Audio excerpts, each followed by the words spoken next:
Okay, here we are again on another Monday, March 11th, Kingman, Arizona, heart of the Route 66. Today we're going to talk about gaming gamification, and going to do a little different here.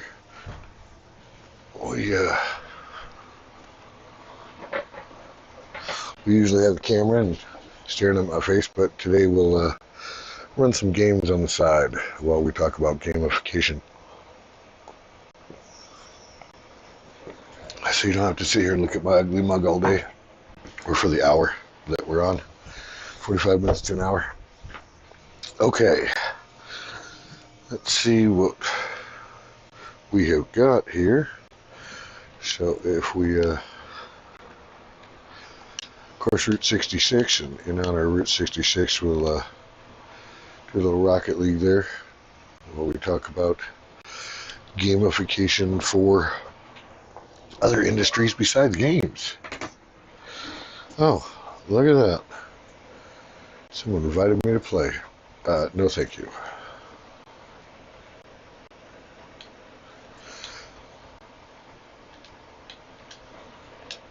Anyway,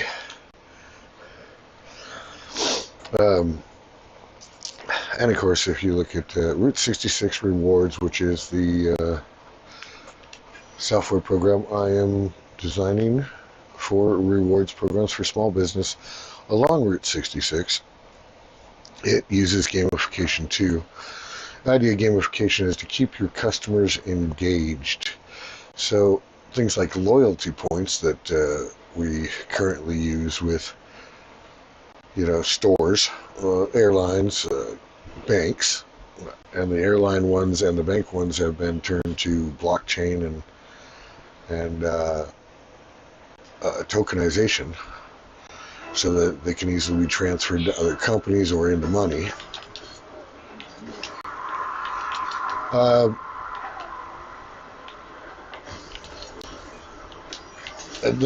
That's just basic gamification.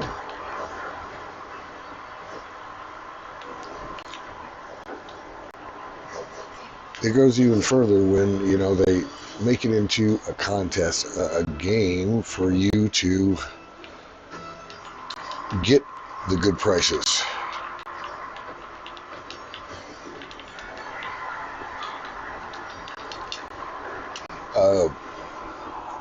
If you don't play their little games and jump through their little hoops, then you won't get the best prices, and only the people that will do that will.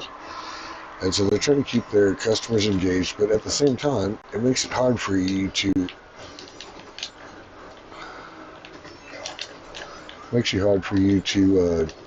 have multiple companies that you would shop with and do stuff with. Now, if I got to gamify, if I have to play the games and jump through the hoops for a company, well, I've only got time to work with a few companies. And that makes it a lot harder.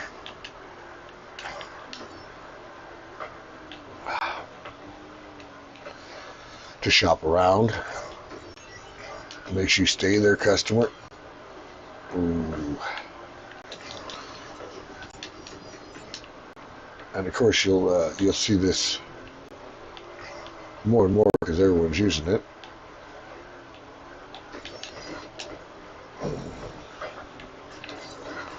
And this is just not working out, I tell you. I'm definitely going to have to go to something else. This definitely doesn't remind you of Route 66.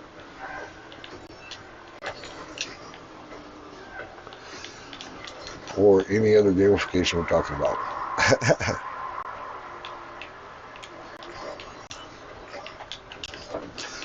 But the gaming industry has become so big, and now it's taken over in other industries.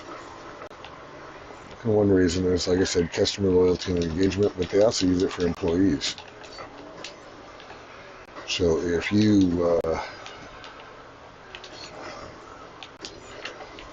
work there, you have to do your job. I think we talked about this in the gaming gaming sector.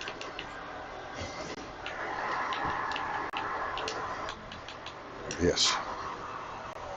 In the gaming sector, about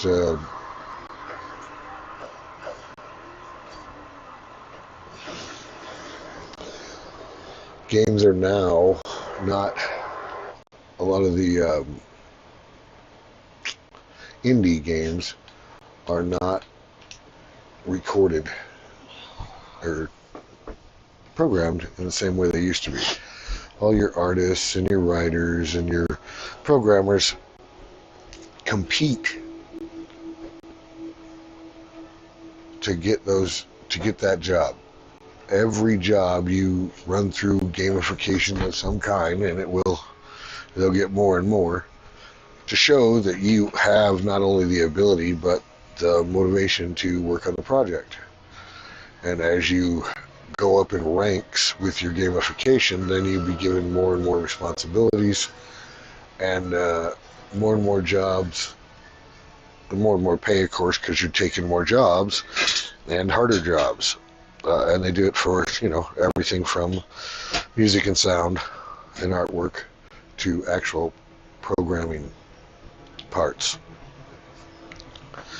In a way, this is good for if you ever worked in the old system. Of course, you get hourly pay, but I get paid the same as everybody else around me, and if they don't work as hard as me, why should I work as hard? So there is one reason that the companies think the gamification may improve employee motivation.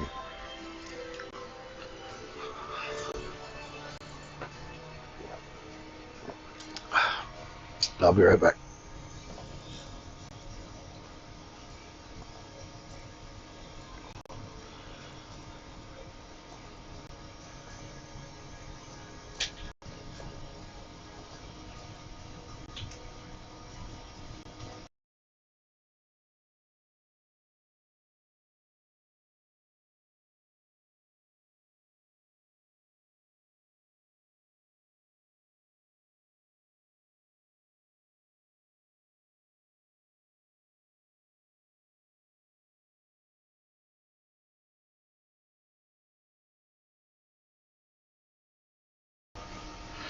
Okay, we're back. Well, I'm coming through the speakers now. No echo for you guys. Okay. Back to what we're saying. Sorry about that. I know Rob hates it. You need a color man. Need someone else here to talk back and forth with, joke around with, or a guest, but all my attempts seem to come to nothing. I've always been kind of a loner, though, and do my own thing. I tried to fit in with other people and do the things they like to do, but it just doesn't usually work. They find me too unusual, too unique, and so I do it all myself. From the simplest thing to the hardest thing. Doesn't mean I do it right, doesn't mean I do it good, but at least I get to do it.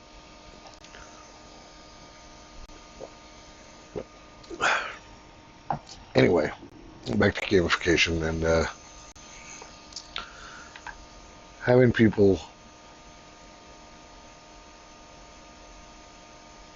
have a game system, to motivate customers and employees to work or shop or whatever they want. And those could be any kind of thing. If you look at the gamification that we are using on the other Discord channel, the beta test of the Live Kingdom community, then it's, photos of, submit your photos of, sustainable garden that you put in Kingman, or you have a trivia about Kingman, you have things like that. And as you answer and show your knowledge, then you would move up to, let's say, moderator, or someone that actually can answer questions in the groups, in the Discord uh, threads, each little group of messages.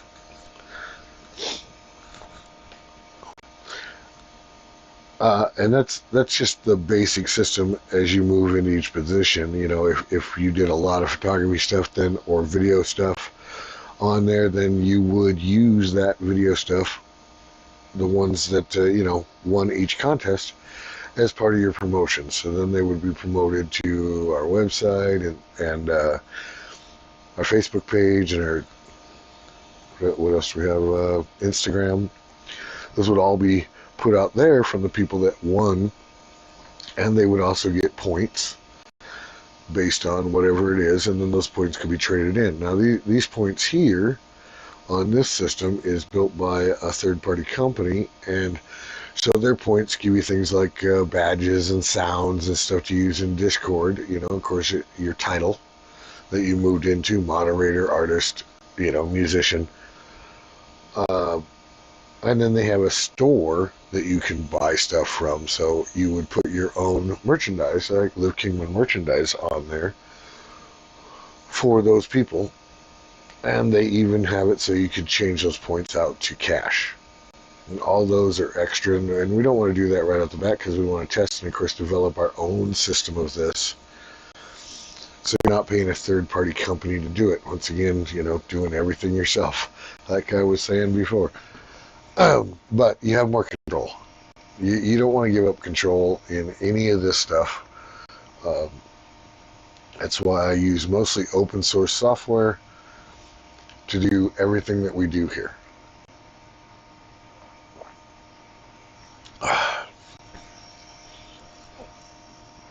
Okay. So let's move on to survival games. That's another choice here. Of course, you can see it up there. Space Engineers. This is newer to the console, but it's been out on PC for a while. But it's a survival, and a lot of these survival games. Here, well, this one's custom, but a lot of these survival games do have some, you know,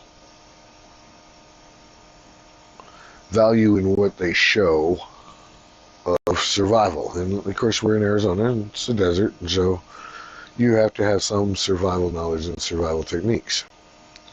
These are all kinds. I mean, 7 Days to Die is another one. That's you got to survive zombie horde every 7 days. I know what was the name of that one? There's your ship crashes on a water planet, and you got to build and survive in your underwater little thing. This one's, of course, outer space. You can be all kinds of places. This is, and they have their own little survival learning stuff as well as the actual game. And this is open, so you can get hundreds of people on here. There's another one that we played a lot was Ark, which is survival in prehistoric dinosaur type universe. This one doesn't have much in the way of monsters. They have like spiders and something else that can come out in the game. Spiders and drones and something else. But mostly it's survival against the elements, which is more like Arizona, you know, more like the desert. A lot of it is gathering resources, finding the resources you need and gathering them.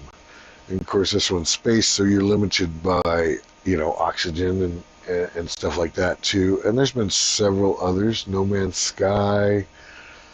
I want to say probably 10 or 15 of them that I remember. The one was a deserted island. Even you had to you had like a life raft, but you had to build a real raft because the sharks would knock over your life raft. You only could use it to get to an island after whatever the crash was. I think it was an airplane crash. and you had to survive off pretty much coconuts at first, coconut and little crabs. Uh, uh, it's a pretty neat little deserted island instead of desert uh, survival. But surrounded by water and you can't use any of it. So back to gamification. So what they're looking to do for even normal jobs is pretty much it's sending them all to contract labor. So now if you're competing for this job, and each job is a contract, now you're completely responsible for all your own equipment, your own phone, your own electric that the company used to pay for. You are now responsible for, you got to have a cell phone. You have to have it to do all your connections and turn in your work, as well as your computer and your high-speed internet. And of course, if you went to a job, you had to maintain a car and a suit, and whatever else you needed as well for your job. But this just pushes us into more self-employment. Pretty much we're all contracted workers. We're pulling our own work,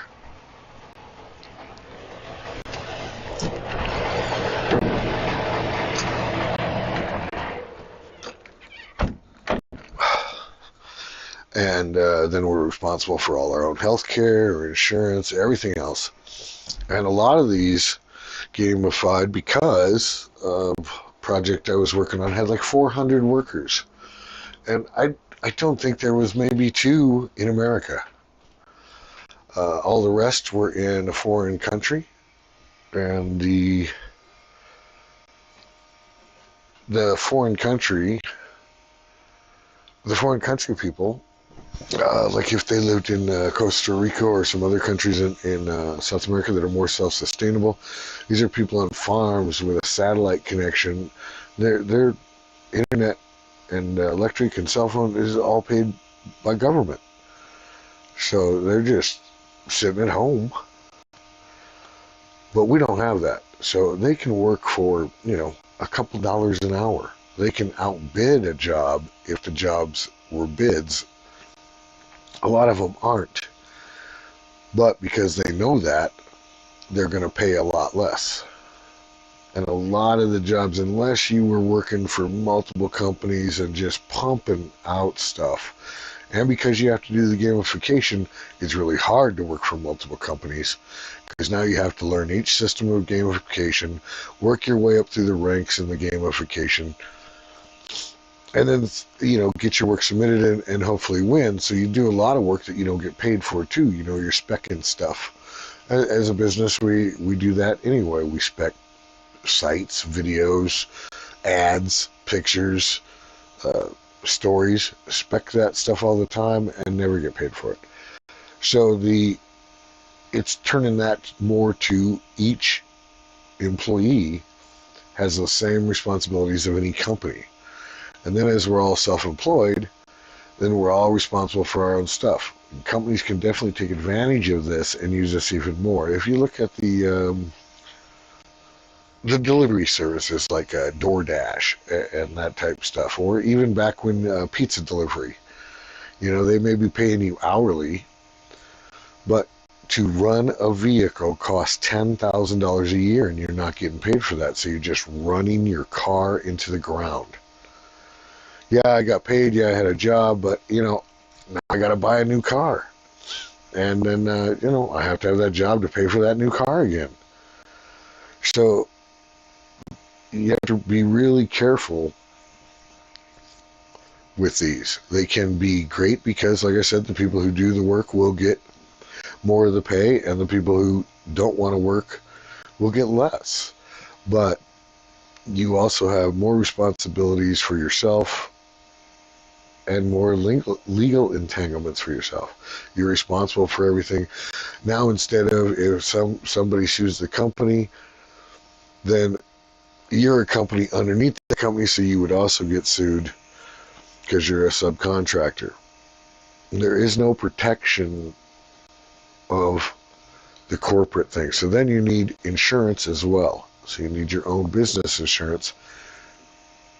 And a lot of these third world countries, they don't think about it. They don't have anything to lose. They're making money. They're happy to have that coming in. But you're just giving away your rights, just like they gave away. When you look at, we went into Africa and we mine out their minerals, and we say that we do so much for the village and stuff, but when we leave or when we're not right there helping the village, then other villages are going to come and take that from them. The warlord's going to get mad. The other villages get desperate. And so you're only helping them a little bit, but taking all the resources that they may need to advance their lifestyle when they get to this level. Most of the rest of the world, doesn't make the kind of money we make. Most places, the average person makes less than $4,000 a year. If you look up the stats, that's more than half the world. And pretty close, 3/4 of the world. Some of them are coming up now that India has gone commercialization like we have. They have come out of poverty since the 80s and are just zooming up, and now they are huge in this same computer industry stuff. But they're having the same problem. They were paying their people cheaply, and they're finding that because now there's more of an infrastructure and you need more to get the same life, then you need to pay more. So every time the industry grows, you got to pay your people more just to keep up with all the new stuff that's coming for them to have. And there's a few other countries too. I know that the Philippines have switched their economy over to crypto tokenization, same as India, and they're just it's working pretty good for them. And when you look at, everybody says, oh, it's risky, it's crypto, But nowadays there is so much money in crypto. It's almost the size of our stock market. So that can't be ignored, and the banks aren't ignoring it either. The banks developed their own blockchain system that's better than the old system they had for transferring money between branches, and then they bridged that into the normal blockchains, and they're testing those normal blockchain connections with banks because they know that amount of money, you just can't ignore it. I think it was Polygon. That's just one side chain off of a main chain, had doubled in what it put through, and it was something like $2 billion in like 30 days. So all these things will change not only the economy, but maybe the way we do jobs, the way we work, the way we communicate and share. That's going to change the whole world. And it has changed a lot of industries. Now, you look at us here, and we, of course, when I moved here, there was 3,000 people here. Pretty isolated community. The Mormon church was pretty much the only church. There was, I think St. Mary's was still downtown, but it was dominated by Mormon religion. Now we have churches everywhere, of course, and we're up, over 30,000 people. Surrounding area probably about 60-some thousand. But still, compared to bigger areas and areas that were more connected, we are kind of backwards in the internet race, or digital age race, I guess. Digital revolution. But also, when we started to grow, it was, a great place to retire. So a lot of people came here and retired. And those are people who, didn't have computers then and they don't want to learn computers now. I see a lot, especially on Facebook, a lot of these people that are fake. I mean, most of the stuff I see on there that claim to be from this area are bots or other things that don't even exist. It makes it look like we have a huge presence online, and we really don't. There are quite a few that I know personally, but I did 30 years of customers here, and they are way behind the times in Kingman, and we always have been. I remember it used to take us years to get a movie. And even though we're on a major, 40 dead-ended here until the 80s. Was it 80s? And then that went on through. So you had to get off and then get back on. You had to go through town. And then that finally went up through the mountains and around. But even though we've been a hub for people to come through, to go to LA, to go to Vegas, to go to Phoenix, anything from the east-west corridor, we pretty much were a hub to go through.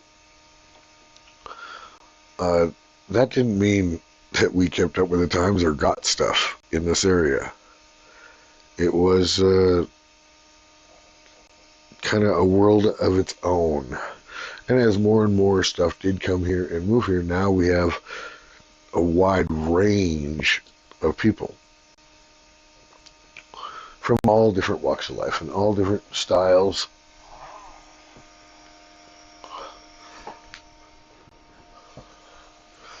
And some of those bring with them the stuff from other places. And if it didn't work where you're at, don't bring it here. That's all I gotta say. I constantly see that stuff. I had tons of customers that came here, and some of them have moved from California, and they sell their house over there for $500,000, move here, buy a custom home for a couple $100,000. They got money left over. But then they want to institute the same policies that were in California that caused them to leave. So property taxes got so high, you couldn't afford, your Social Security and retirement wouldn't pay for your taxes. And so you moved here. But you don't want the value of your house to go down. You want to try and make another $500,000 before you die, I guess. So you want to raise the prices of all that stuff as much as you can and push it up. And when you do that, all you do is raise the property tax. Unless you put in place something that is going to stopgap that, unlike they did in California. And there is all types that come here like that. We have tons of people that come from other areas, and they don't understand why we wear guns on our side or concealed carry, or you don't leave the house with without some kind of protection. You could run across a rattlesnake or mountain lion or anything. As the city grows, they tend to forget about that, but coyotes still eat people's dogs and cats on the edges of town. Golden Valley, we just had a mountain lion out there that was bothering people, and they relocated it. It's different than where you came from, and you can't change it into what you want it to be. Now, granted, some people bring a lot of good things, and like I've been a computer person in a town for 50 years that didn't know a thing about computers. There was a few of us. They said we were, I know there was a guy who's a couple years ahead of me. Of course, the guy I learned from, we talked about that before, and, some other thing. There's maybe 5 or 6 of us in a school of 1,200. I think maybe we had 12 in the computer club when we finally got it started. 12 out of 1,200, over 1,200 students. That's less than 1% of 1%. And constantly we were preaching, that this is a tool. This is a tool that's going to change the world. And now you think about phones. People think about phone. Oh, I spend $400 on a phone, and my service is about as expensive as a regular landline was. $30 per phone.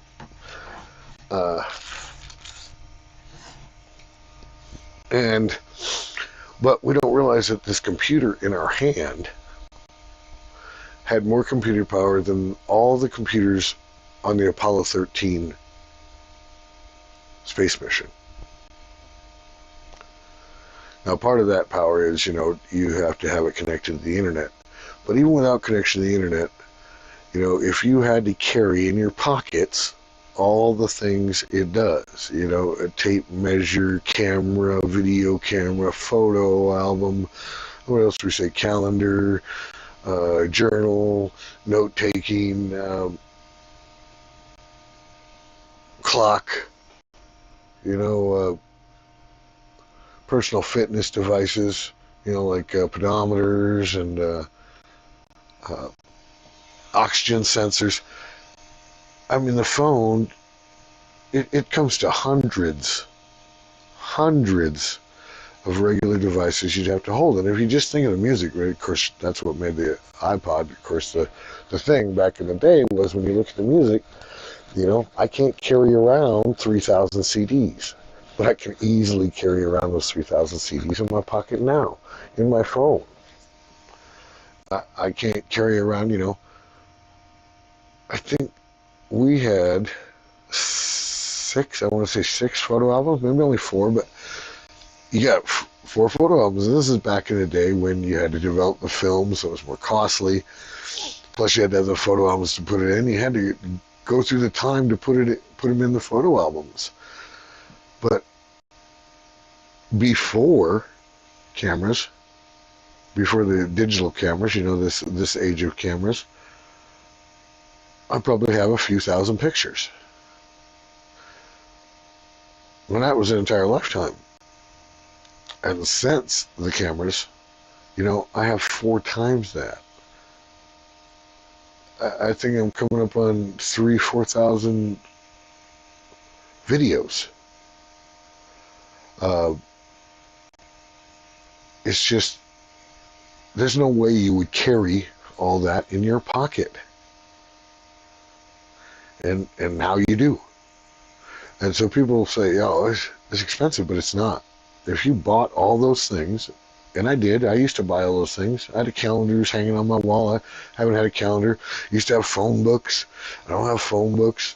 I used to have tons of CDs and movies and, just filled the shelves of my house. And now it's all in my phone. I don't have to carry any of it, worry about any of it. It's not going to burn down when my house burns down. So it all depends on how you look at tools and if you're ready to adapt and survive, which is right back to what we're back to, survival games, gamification, and how are we going to survive in this new era of gamification as employers, employees, customers, and workers. I know we talked about the manufacturing industry going that way too.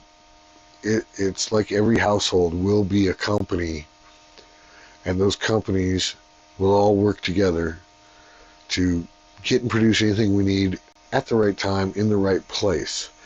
But that takes a leap, and it takes your people wanting to be behind that. These industries are growing, and as we now know, the older people don't have the influence on the economy or choices that are made anymore.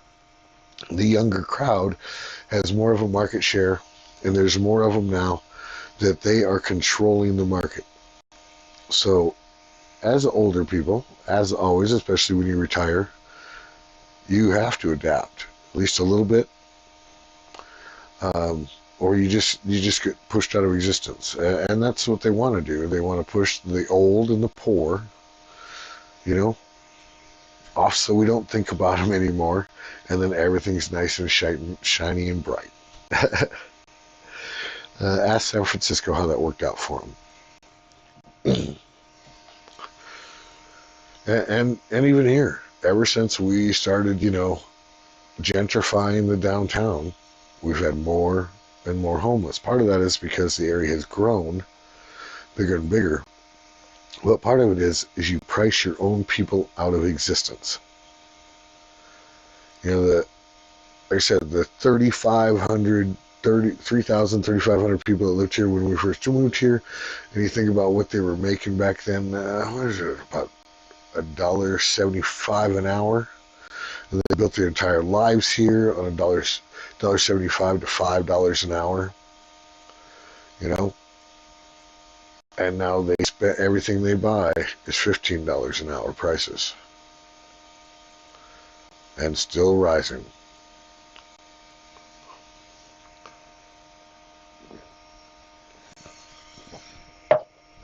Okay. Yep, more soapbox from Ron, as usual, huh? Excuse me.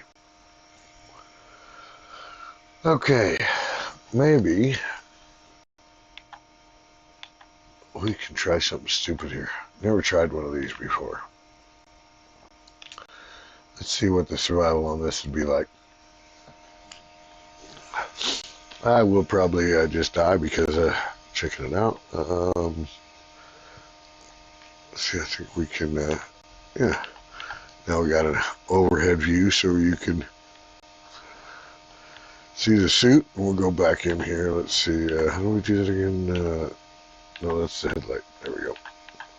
But each one of these is your equipment. I think this one's ice. Yeah, this is the O2H oxygen. Yeah, H2 O2H2 generator. So oxygen and hydrogen.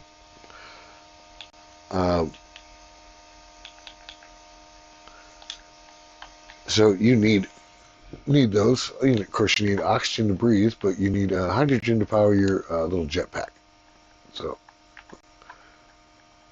And then it also uses hydrogen to produce the electricity that you need for your pack.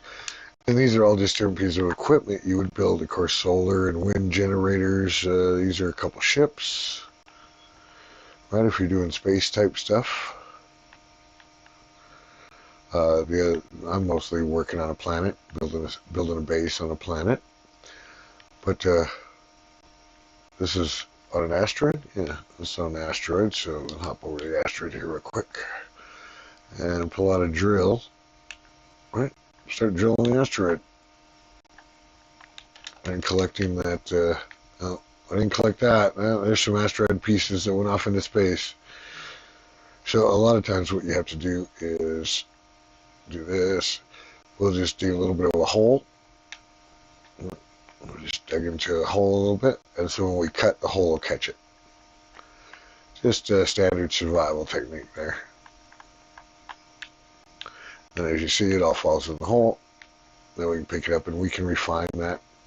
Refine that into metals and other stuff to make the tools we want. Pretty fun and interesting.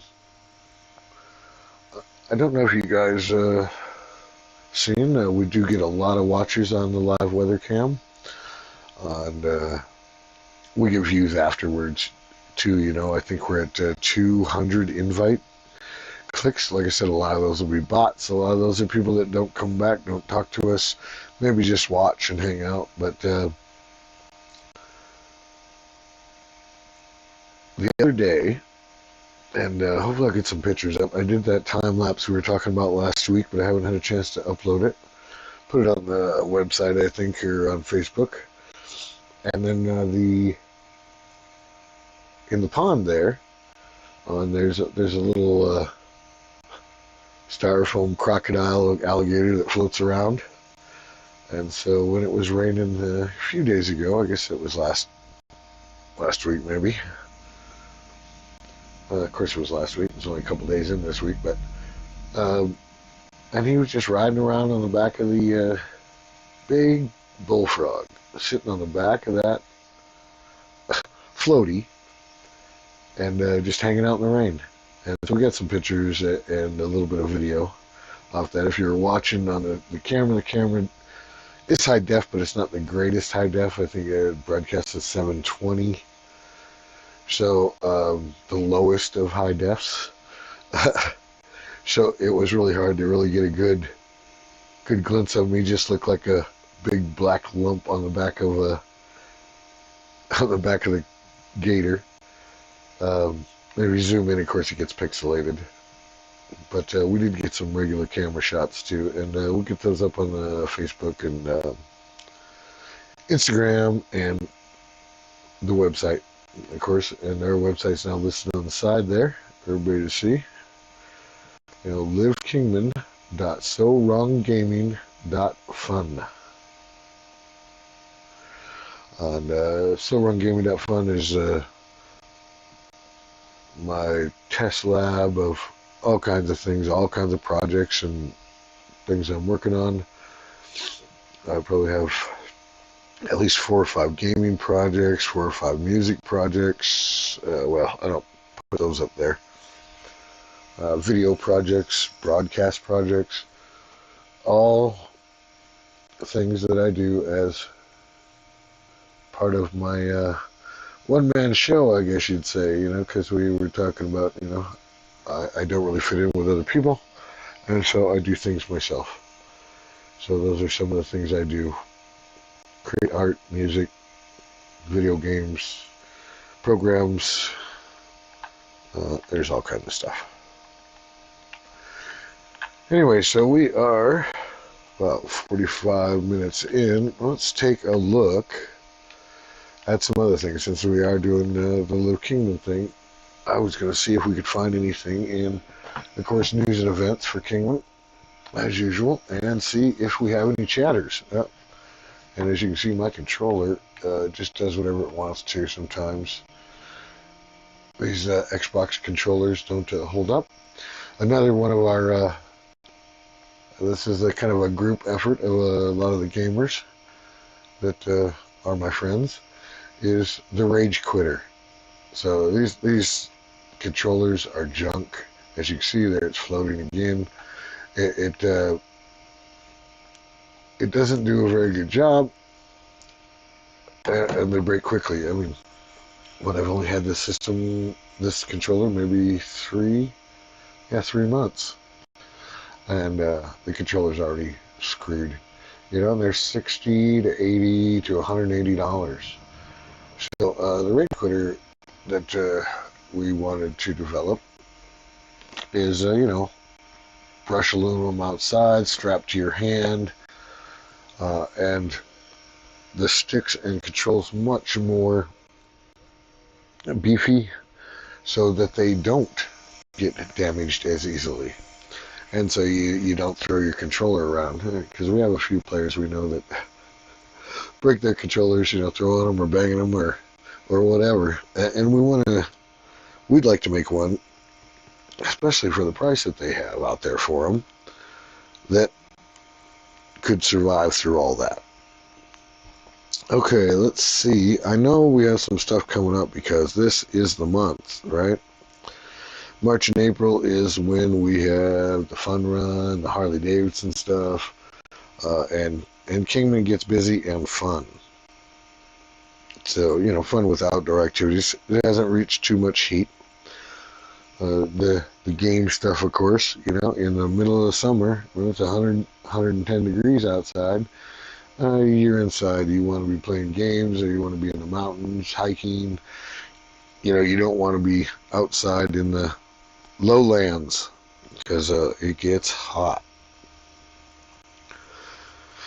Okay, so as we were saying, those should be right here, and see what we have. Make it so hard sometimes. Thank you.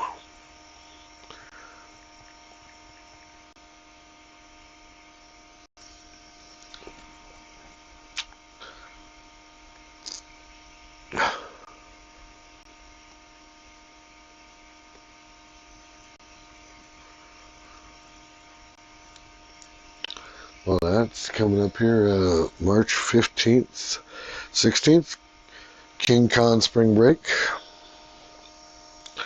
which we have seen a lot of those. I mean, I've been to Comic-Con. I went to Vegas to go to Comic-Con, and as stuff in Vegas goes, it was small. It was very small. I was surprised, but it was still amazing. There's lots of stuff there, but in a small community like this, and I think haven't we seen a few of these now? If you're going to run it all the time, people are going to get just as bored. You know, if it's as if it's a small event. Uh, these conventions are once a year for a reason. People got to get time to get to them. And I guess this doesn't want to be a big convention. It just wants to be a small little local thing. Great American Dirt Drags. That's out in Golden Valley. March 30th. Christian Music Revival, 3rd Annual, March 24th. A lot of these are not even showing.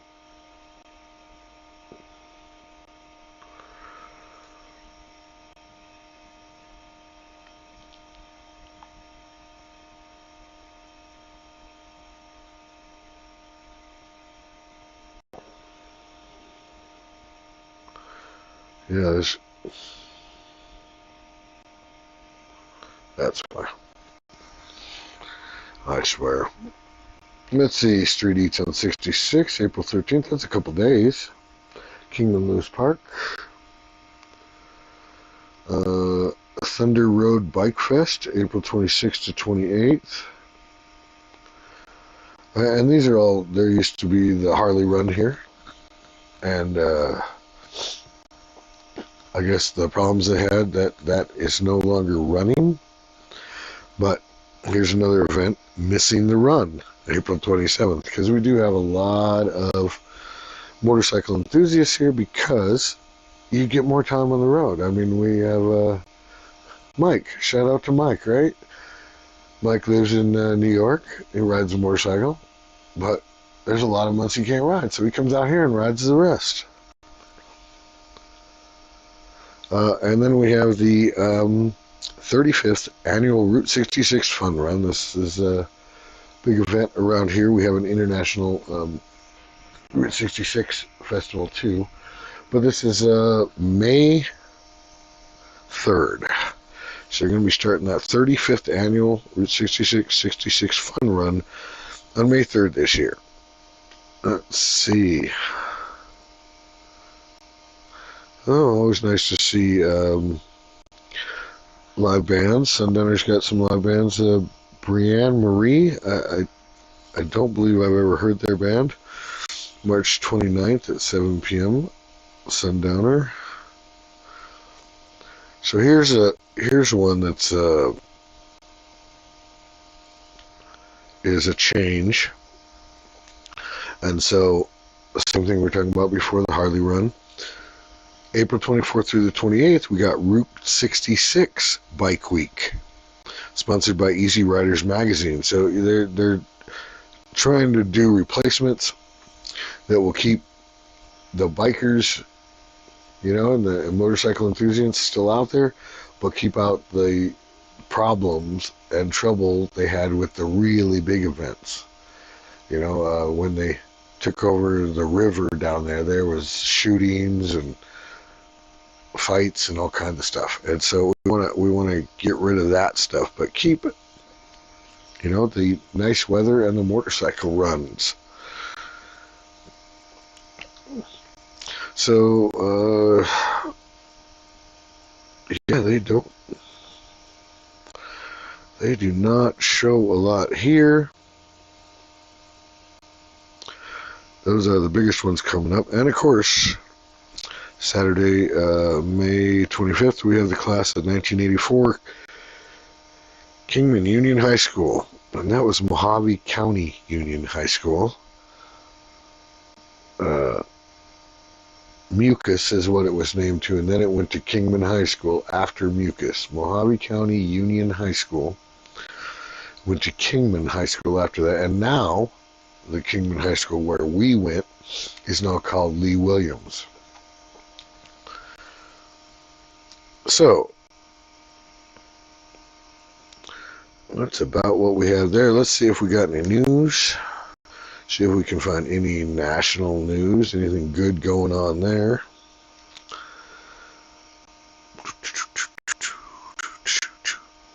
Yep, you're right, Rob. Need a color man.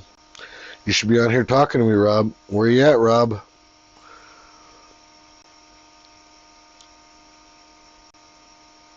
And now for some reason I can't even find it.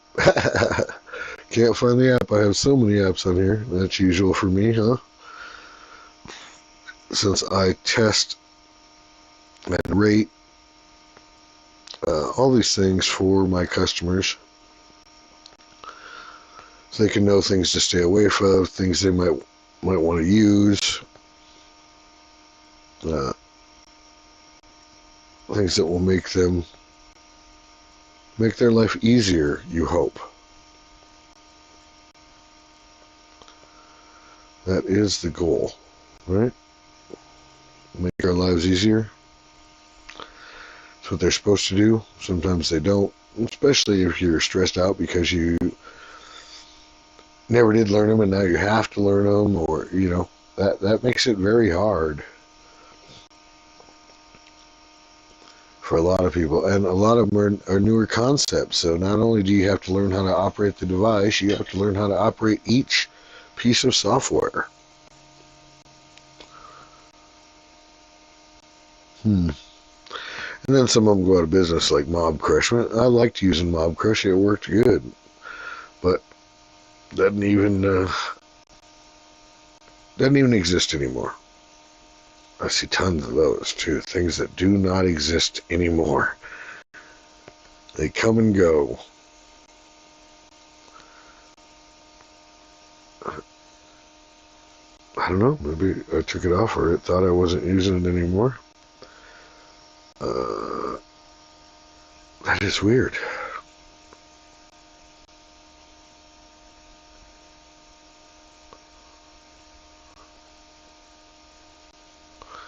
I guess maybe I did only have it. Maybe I only had it on my phone. I thought for sure I had it on the tablet. Anyway, instead we'll just find another source. It's not a big deal. Something doesn't work, find a new source. And let's try this. Of course, they said, well, we'll take a look and see if the miner has anything, but you can't really read them. It doesn't really give you news. So what do we got here? Well, there's something good. BLM seeks public comment on proposed exploratory drilling project east of Kingman, it looks like. And that is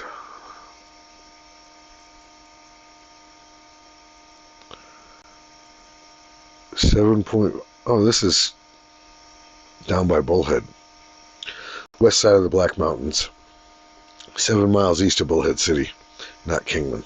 Sorry.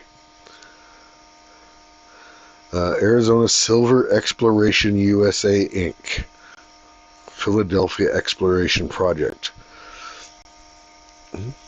They might have found silver, but they're asking for public comment on this. Further information, please contact Kingman Field Office at 928-718-3700.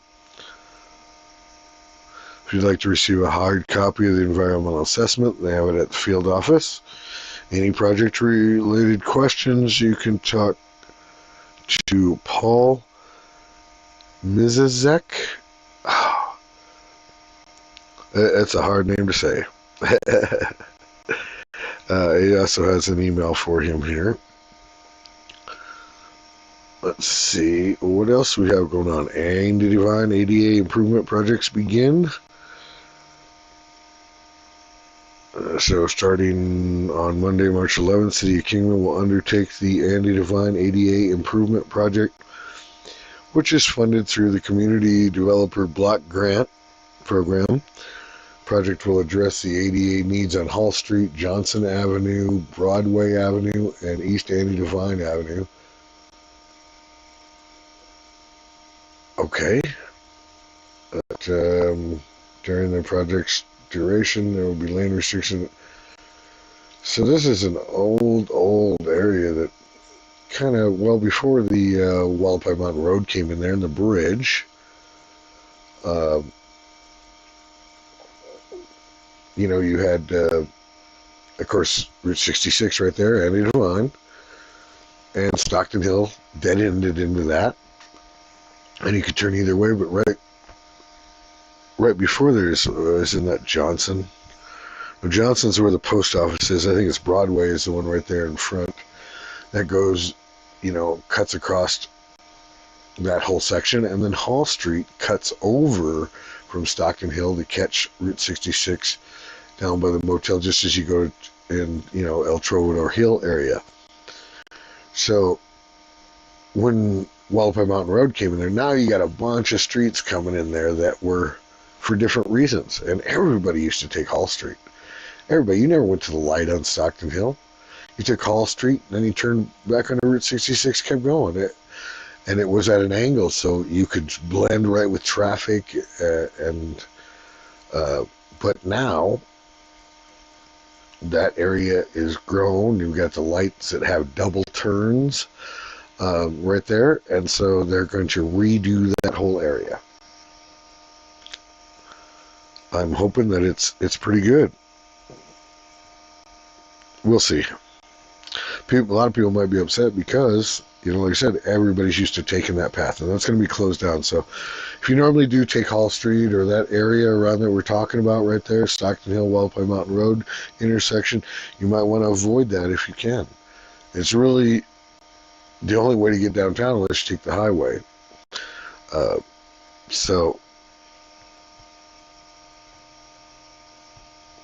They're going to be closing those roads and working on them all this time. Oh, this is another opinion from Pastor Ken. This is for the Downtown Kingman Stakeholder Engagement Meeting. So, the City of Kingman has organized a stakeholder engagement meeting in the downtown area to gather feedback from business owners regarding the first draft of the recently created Business Extension Zone Guide. The meeting is scheduled for Monday, March 11th at 5:30 at the MCC Beale Street Center located at 309 East Beale Street. The guide aims to establish a framework for businesses to utilize the City of Kingman sidewalk right away for business uses such as dining or displays. All downtown businesses are encouraged to attend the meeting. They have a nice overhead picture. Looks like they had a First Friday kind of a awning set up in the middle of the road, and they were still had some other roads cut off, so they were doing something down here. It looks like a First Friday event before they finished the second phase. This looks like phase 1 was complete, but nothing else for the picture from the standard. It doesn't say who the photographer is, so I can't tell you that.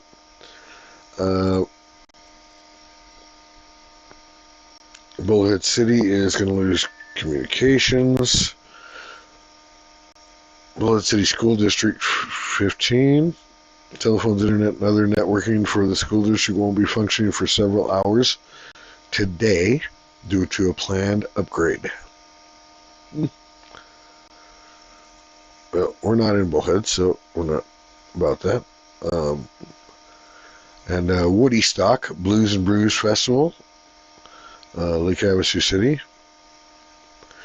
Windsor Beach State Park number 4. So March 23rd to the 24th. That was, I've been to that. I liked it. Let's see what else we got. There wasn't nothing else in regular news. Let's see your state news. Got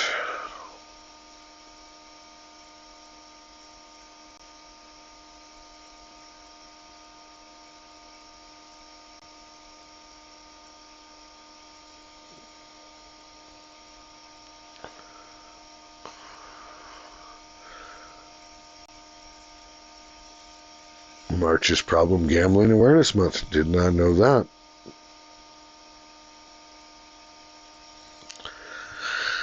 Most of this is a lot of the same type of stuff. I don't know how many of these would interest our viewers, of course.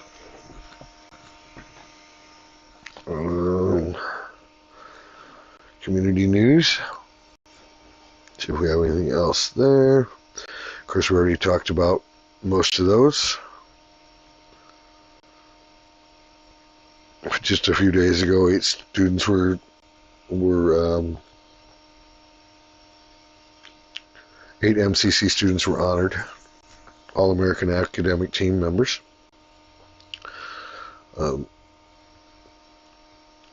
don't know what that was when I went there. I don't know if we had that. We had Phi Theta Kappa, Honor Society.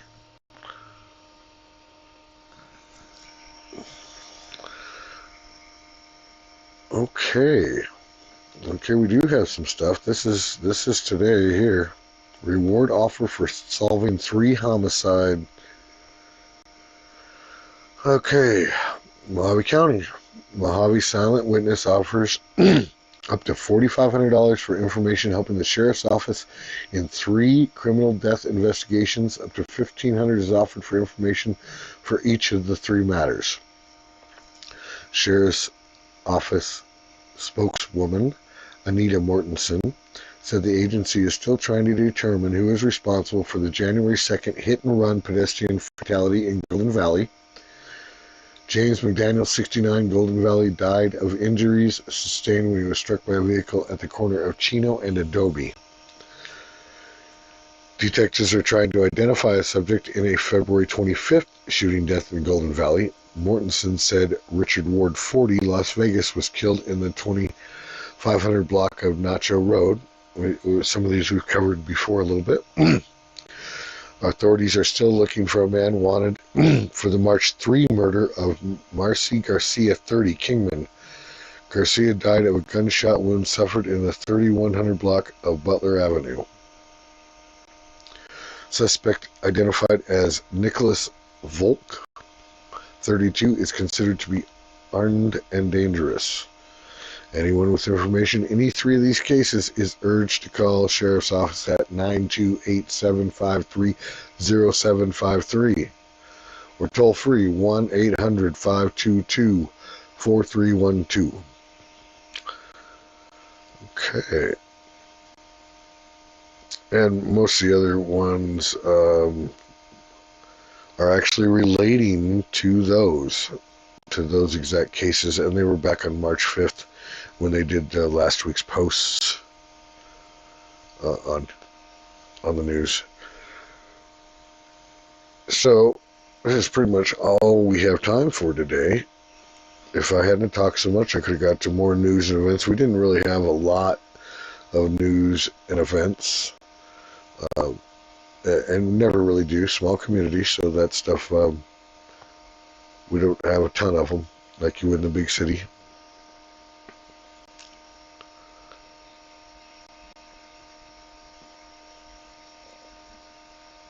Yep, I don't see much else. So I am going to say thanks for watching as usual, and I should be back next Monday, but next Monday is also election, so I'll be running, we set up the poll, but Tuesday is the presidential preference election, PPE, which is kind of like personal protection equipment, but I'll be running one of the polls, and so I don't know how much time I'll have, but as usual, I'll try and come on and broadcast on Monday, and do our normal posts for the recipes and stuff on Tuesday and Wednesday and that type of stuff. and try and get more of these things out there. I definitely want to get that video out for you guys to see of the storm clouds kind of burning off, and we want to get those bullfrog photos out there. So look for that stuff coming up. Thanks for watching, and I'll see you soon.